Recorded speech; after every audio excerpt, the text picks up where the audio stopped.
Okay, so we're doing Matthew 13 verses 10 through 17, and it's the purpose of the parables. So we're going to understand why Jesus speaks in parables. So, and the disciples came and said to Jesus, "Why do you speak to them in parables?"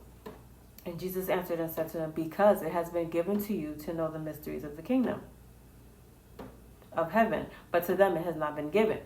For whoever has, to him more will be given, and he will have abundance. But whoever does not have, even what he has will be taken away from him. Therefore I speak to them in parables, because seeing they do not see, and hearing they do not hear, nor do they understand. And in them, the prophecy of Isaiah is fulfilled, which says, hearing you will hear and shall not understand, and seeing you will see and not perceive, for the hearts of this people have grown dull.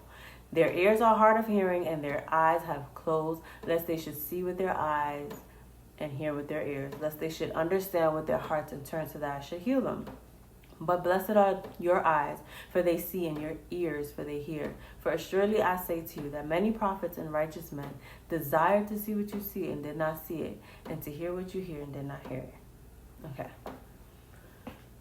What is happening here?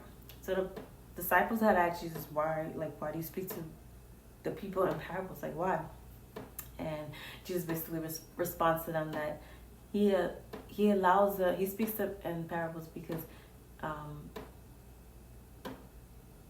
the hidden mysteries of the kingdom of heaven, he hides it from those who are not willing to hear or see or understand. But the disciples were able to hear and see and understand because they were willing to do so.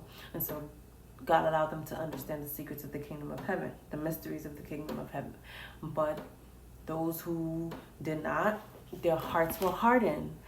They were hard of hearing, as Isaiah had prophesied, and their eyes have closed. That means if you're closing your eyes, that means you're closing your eyes. Okay, nobody can force your eyes closed.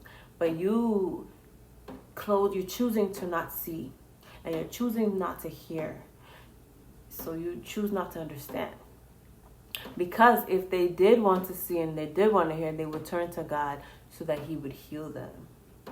Spiritually, mentally, physically, emotionally, everything. But they refuse to do that because they refuse to listen. They refuse to hear. They refuse to understand. They refuse. They rejected Jesus Christ and his message.